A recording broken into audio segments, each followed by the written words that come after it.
Episode के शुरुआत में ही हमें एक लेबोरेटरी दिखाई जाती है जहां किसी आदमी पर एक्सपेरिमेंट चल रहा होता है। स्टार्ट में तो सही दिखाई देता है, लेकिन समय के साथ साथ उसके सारे ऑर्गन्स को निकाल करके सेपरेट किया जाता है। लास्ट पॉइंट पर हमें उसकी केवल आंखों की रेटिना दिखाई देती है, जो अभी भी निकलने के बाद भी वर्क कर रही होती है। तभी उसके अंदर से स्पाइक दिखाई देता है, किसी बार में बैठा होता है और अचानक से झुंझला करके उड़ जाता है। सामने एक छोटा सा बच्चा फ्लूट के साथ ब्लू जार बजा रहा होता है, जो बहुत ही ज्यादा रोमांटिक और सेटिस्फाइंग होता है। सीन स्विच होता है, बेबॉब का सीन दिखाई देता है। फे फ्रिज को चेक करती है, वहाँ केवल खाने का एक ही कैन दिखाई देता है और कुत्ता भी आवाज करता है। उसके चेहरे के एक्सप्रेशन से तो ऐसा लगता है कि वह खाना उसे देने वाली है, लेकिन अगले ही सीन वो खाना खुद खाती हुई दिखाई देती है। मैं तुम्हें ये नहीं दे सकती, अगर तुम काम नहीं करोगे तो खाना नहीं मिलेगा।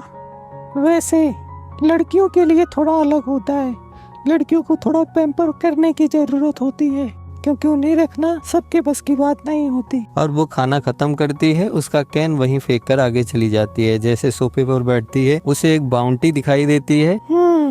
3.5 लाख रुपए, मुझे ये सारी चीजें उन आदमियों पर छोड़ देना चाहिए। तभी हमें वहाँ पर गिराफ की बाउंटी दिखाई देती है और कुछ दूसरे डॉक्यूमेंट भी टेबल पर हमें दिखाई देते हैं। तभी सीन स्विच होता है, जिराफ दिखाई देता है जिसे स्पाइक सर्च कर रहा होता है। वो आपस में बात करते हैं। मुझे ब्लूज बहुत पसंद है। मुझे लगता था कि तुम जैज पसंद है। मैं बचपन से ही ब्लूज का बहुत बड़ा फैन रहा हूँ, तो ये मेरे लिए खजाने से कम नहीं है। मैंने इसको चेक किया, कंफर्म है कि वही है जिसे हम ढूंढ रहे थे। ठीक है, फिर मैं लेफ्ट से जाता हूँ, तुम राइट से। लेकिन वो मोटा आदमी हमारे बीच में आ रहा है, उसका क्या? ये तो फैटी है। अब तुम्हारी बारी है, इसका कुछ न कुछ जुगाड़ लगाओ। हे फैटी, बहुत दिनों से दिखे नहीं, तुम कहाँ थे मेरे दोस्त? ओह जेट ब्लू, तुम भी तो बहुत दिनों से नहीं दिखे। क्यों हालचाल मेरी दोस्त? तुम अपना बताओ, हम तो ठीक हैं। तुम्हें भी क्या ब्लू पसंद है? मैं जब अपने बाप के अंदर था तब से मुझे ये पसंद है। तुम समझ रहे हो? तभी सीन स्विच होता है। उनकी बातों के बीच में वो सिंगर किसी आदमी को व्हील चेयर पर बिठा करके ले जा रहा होता है, जिसके पीछे जिराफ जाता है। जैसे ही वो आगे निकलता है, उसके पीछे स्पाइक जाता है और वो उसका पीछा करते हैं। वो लोग एक टैक्सी में बैठते हैं और वहां से निकल जाते हैं। जिराफ भी दूसरी टैक्सी लेकर के वहां से निकल जाता है। स्पाइक वहां से भागता है अपने जेट की तरफ, रास्ते में किसी से टकराता है। Hey man, sorry. और वो वहां से निकल जाते हैं। तभी सीन स्विच होता है, होटल का सीन दिखाई देता है। लिफ्ट से बाहर निकलता हुआ जिराफ दिखाई देता है और दूसरी बिल्डिंग में हमें लिफ्ट से बाहर निकलता हुआ स्पाइक दिखाई देता है। वो अपने जेट की तरफ जाता है। जिराफ आगे उस बच्चे के कमरे की तरफ जाता है। उसका कमरा खोल करके जैसे ही उनके सामने पहुंचता है, कमीने, उसे तुम मुझे वापस दो। तभी हमें जिराफ नीचे गिरता हुआ दिखाई देता है। स्पाइक देख रहा होता है और उसे बचाने की कोशिश करता है, जिससे अपने जेट को उसके नीचे लाता है और उसे पकड़ भी लेता है। लेकिन जैसे ही वह उसे नीचे लैंड करवाता है, उसके शरीर में गोली लगी होती है। वो पूरी तरीके से अंतिम स्थिति में आ चुका है। होटल की खिड़की पर हमें जीब्रा और वो लड़का दिखाई देता है और यहाँ नीचे Hey, तुम ऐसे मर नहीं सकते। अगर तुम मर जाओगे तो मेरा रिवार्ड भी खत्म हो जाएगा। उससे बचाओ। तुम्हें बात करने की जरूरत नहीं है, मैंने तुम्हें रोका ना। मुझे मदद की जरूरत नहीं है, उसे मदद की जरूरत है। उसे अपने जेब से निकाल करके अंगूठी देता है इसका पत्थर, और वो मर जाता है। Hey, रुको। अभी वहाँ हमें पुलिस दिखाई देती है, जो उसको चारों तरफ से घेर लेती है। उसके हाथ में वो अंगूठी, और वो अंगूठी अजीब तरीके से चमक रही होती है। सीन स्विच होता है, विभाग के अंदर का सीन दिखाई देता है, जहाँ जेट उस अंगूठी को चेक कर रहा होता है। एनालिसिस कंप्लीट होता है।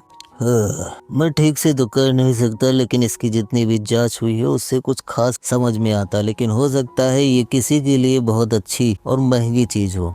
इसके साथ तुम क्या करने वाले हो? मुझे इसके बारे में कुछ साफ साफ पता नहीं, क्या करूंगा। और उस आदमी के मरते समय भी ये उसके साथ थी और उसने मुझे दिया। उसे अपने साथ लेकर के टहल रहा था। इसका कोई रीजन नहीं है। आखिरकार अब तुम उस बच्चे के भी रिस्पॉन्सिबल हो, तुम्हें उसे देखना होगा। ये मुझे दो, इसे बेचकर हम अपने लिए खाना बनाएंगे, तुम्हारे लिए नहीं। तुम सारे के सारे मर्द एक जैसे होते हो, इतने क्रूअल कैसे बन सकते हो? मुझे छोड़ करके, मैं इतना भी सख्त नहीं हूँ। मेरे पास तुम्हारे लिए गिफ्ट है। सच में? दिखाओ मुझे। और वो उसे एक कागज देता है जिसमें फे के द्वारा खाए गए फूड और दूसरे आइटम जो उनके यूज किए हैं उनके बिल हैं, जिससे वो बहुत ज्यादा गुस्सा हो जाती है। सीन स्विच होता है, हमें बहुत सारे डेजर्ट दिखाई देते हैं और उनके बीच। तुम उस आदमी के बारे में क्यों जानना चाहते हो? आखिरकार वो मर गया। ओह, तो तुम भी जिराफ की बाउंटी के पीछे थे। तुम अपने स्वीट का मजा लो। हाँ, वैसे भी मैं लेता ही हूँ हमेशा। अभी तो कोई बाउंटी भी नहीं है, तुम्हारी उम्र भी नहीं रही। ठीक है, जो तुम जानने आए हो उसे मैं तुम्हें बताता हूँ। जिराफ जीब्रा के पीछे था। वो उसका बहुत पुराना दोस्त था जो एक साथ वैलेंटाइन में साथ काम किया करते थे। लेकिन समय के साथ वो जो लड़का फ्लूट बजा रहा था जिसका नाम है बेन, उसने उसे अपना हथियार बना लिया। उसका दोस्त ही उस बच्चे का बाप बन गया। और मुझे लगता है कि जिराफ जेबरा के पीछे था। कोई भी अपने साथी के साथ ऐसा कैसे कर सकता है? जिराफ उसे मारना क्यों चाहता था? हाँ, ऐसा इसीलिए हुआ था क्योंकि कुछ समय पहले वो लोग एक एस्ट्रोनॉट पर गए थे। वहाँ उनका कुछ मिशन था और वहीं से वो दोनों अलग हो गए। कुछ सालों के बाद हमें जिराफ एक व्हील चेयर पर दिखाई दिया जिसके बहुत सारे अंग मिसिंग थे। इस दौरान जिराफ को बहुत सारी समस्याओं का सामना करना पड़ा और वो एक अपराधी भी बन गया। तो हो सकता है उस कारण से वो जिराफ के पीछे गया होगा। सीन स्विच होता है। तो इसका मतलब है जिराफ अपने ही लोगों के बीच में फंसा और वो मारा गया। बिल्लियों को जरूर पसंद हो सकती है दूसरी बातें, लेकिन हम आदमी हमेशा अपने ऑनर के लिए मरता है। वो किसी तरीके से धोखेबाजी नहीं कर सकता। क्या तुम्हें अब भी ऐसा लगता है? मैं कोशिश कर रहा हूँ यही जानने की। सीन स्विच होता है, हमें फिर से व्हील चेयर पर वही आदमी और वो लड़का दिखाई देता है। उसके पीछे हमें स्पाइक दिखाई देता है जो उसका पीछा कर रहा है। वो आगे निकल जाते हैं। पीछे स्पाइक भी एक अंधेरे कमरे में जाता है और जैसे ही हॉलवे में पहुंचता है अचानक से लाइट जलती है। वो अपनी बंदूक निकालता है। सीढ़ियों के ऊपर जेब्रा और वेन हमें दिखाई देते हैं। तुम बताओ, कौन हो तुम? एक मिस्टीरियस गाय। तुम्हें इससे क्या चाहिए? जिराफ की अंतिम सांस में तुम्हें बचाने की गुहार थी, इसीलिए शायद मैं यहाँ हूँ। जिब्रा ने जिराफ को मारा है, फिर भी उस बच्चे को बचाने के लिए उसने क्यों कहा? वो इस बच्चे की फोटो, इसका मतलब ये बहुत ही फेमस है। लेकिन इसके पास में देखो, वो तो जिराफ है। ये फोटो तो 30 साल पहले की है। ये तब भी उसी तरीके से दिखता था और आज भी उसी तरीके से दिख रहा है। फिर से हमें वही दिखाई देता है हॉल। बच्चे, डरने की कोई जरूरत नहीं, आओ हम बात करते हैं। तभी वो गोली चलाता है। स्पाइक घायल हो जाता है और सामने बंदूक उस छोटे बच्चे की हाथ में होती है। तुम्हें इन चीजों से दूर रहना चाहिए। आगे से तुमने एक भी कदम बढ़ाया, तुम्हारी जान ले लूंगा। समझ में आया? मुझे इस तरीके का लुक मत दो बच्चे। माफ करना, लेकिन मैं कोई बच्चा नहीं हूँ। हाँ, मुझे पता है कि सारे बच्चे यही कहते हैं कि वो बच्चे नहीं है। मुझे पता है कि मैं किस तरीके से दिखाई देता हूँ, लेकिन मैं यहाँ तब से हूँ जब पहली बार एस्टेरॉयड हाइपर स्पेस से बाहर आया था। वो अपने फ्लैशबैक में जाता है। छोटा सा बच्चा जो फ्लूट के साथ में जैज बजा रहा होता है, उसके सामने उसके माता पिता, हैप्पी फैमिली होती है। तभी अचानक से एक एस्टेरॉयड नीचे आता हुआ दिखाई देता है और बहुत तेजी से सब कुछ तबाह कर देता है। आसपास की सारी चीजें तबाह हो जाती है, सब मर जाते हैं। लेकिन उन्हीं के बीच में हमें वो बच्चा जिंदा दिखाई देता है। उसी दिन के बाद से मेरी उम्र बढ़नी बंद हो गई। लोगों ने मेरे ऊपर बहुत सारे एक्सपेरिमेंट किए ये जानने के लिए कि मैं मर क्यों नहीं सकता। वो सारे लोग मर गए, लेकिन मैं अभी भी जिंदा हूँ। समय का चक्र ऐसे ही चलता रहता है। यहाँ रहने के लिए, खुद को साबित करने के लिए एक आदमी की जरूरत होती है। इसके पहले मैंने 2 आदमियों को अपने साथ रखा और अब ये है। स्पाइक जिराफ की बातों के बारे में सोचता है और वो पूरी तरीके से भौचक्का हो चुका है। उसे समझ में नहीं आ रहा है कि चीजें यहाँ ऐसे भी हो सकती हैं और इस तरीके से भी काम कर सकती हैं। वैसे तुम मुझे वो मेरी रिंग दे दो। कौन सी रिंग? तभी गोली चलाता है। कोई बात नहीं, तुम्हें लगता है कि तुम्हें ऐसे ही मरना है तो चलो ठीक है। और वो उस पर गोलीबारी करना स्टार्ट कर देता है। स्पाइक वहां से भागता है, खुद को बचाता है। वेन जैसे ही अपनी मैगजीन चेंज करने के लिए जाता है, स्पाइक वहां से भागता है, अपनी बंदूक की तरफ जाता है। वेन उस पर बहुत सारी गोलियां बरसाता है, लेकिन वह उससे बचता हुआ वहां छिप जाता है। अब जैसे ही वेन सीढ़ियों से नीचे आता है उसे मारने के लिए, स्पाइक एक ही शॉट में उसके हाथ से बंदूक को दूर कर देता है। वेन समझ जाता है कि अब उसके पास में कोई दूसरा रास्ता नहीं है कि उससे बच सके। वो सीढ़ियों से ऊपर चढ़ता है, जीब्रा को ऊपर से धक्का देता है खुद को बचाने के लिए। अब उसे नीचे गिरता देखकर स्पाइक उसे संभालता है, वेन को छोड़ देता है। वेन आगे भागता है, जैसे ही वह उसे पकड़ लेता है वो वेन पर बहुत सारी गोलियां चलाता है और एट द लास्ट पॉइंट पर एक गोली उसके माथे के बीच में लगती है, जिससे वो नीचे गिर जाता है। स्पाइक वहां से उठता है, सीढ़ियों से ऊपर जाकर के वहां देखता है तो खून का बहुत ज्यादा फव्वारा होता है, लेकिन वहां कोई लाश नहीं होती है। तभी सीन स्विच होता है, बेबाब दिखाई देता है और उसके अंदर भगवान का शुक्र है कि तुम्हें केवल खरोच लगी।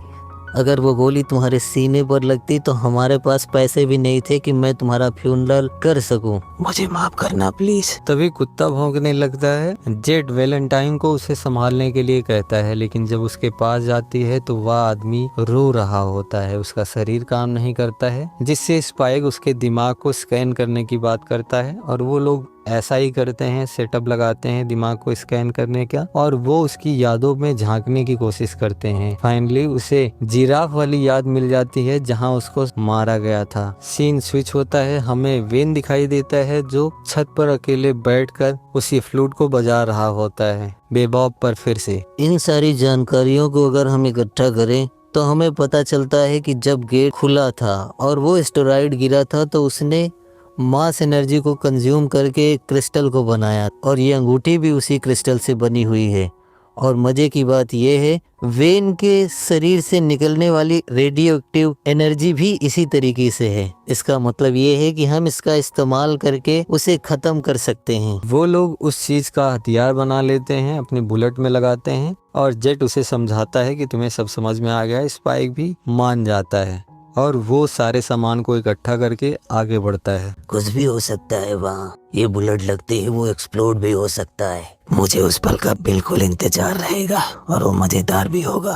आगे बढ़ता है और जैसे ही गेट पर पहुंचता है वहाँ फे दिखाई देती है। हाँ क्यूटी पाई, तुम यहाँ कैसे? मुझे पता है कि ये हमारी आखिरी मुलाकात होगी, इसीलिए तुम्हें गुड बाय बोलने आई हूँ। क्या तुम कहीं जा रही हो? मैं नहीं जा रही हूँ, लेकिन मुझे पता है कि तुम कभी भी जिंदा वापस नहीं आने वाली। जेट उसे सिगरेट देता है और उसे जलाता है। स्पाइक मुस्कुराता हुआ उन लोगों को इग्नोर करते हुए निकल जाता है। सीन स्विच होता है, हमें वो बच्चा फिर से दिखाई देता है। वो एक टैक्सी को रोकता है, उसके अंदर जाता है और जैसे ही अंदर पहुंचता है ड्राइवर को मारकर वो टैक्सी लेकर आगे निकल जाता है। स्पाइक उसे ट्रैक कर लेता है और उसकी टैक्सी पर बहुत सारे फायर करता है, जिससे उसकी टैक्सी अपना रास्ता भटक जाती है और एक पेट्रोल पंप से जाकर टकराती है और बहुत जबरदस्त ब्लास्ट होता है। उसमें से वो बच्चा अभी भी जिंदा बच के निकलता हुआ दिखाई देता है। सामने हमें जेट दिखाई देता है। वेन स्पाइक पर बहुत सारी गोलियां चलाता है उसके पैर के पास में इधर उधर, और एक गोली उसके चेहरे से छू कर निकल जाती है। वो बिल्कुल नहीं हिलता है। स्पाइक अपने पॉकेट से वो गन निकालता है जिसमें उस गोली को डाले होता है, उसी पर एम करता है और जैसे ही गोली उसके सर पर लगती है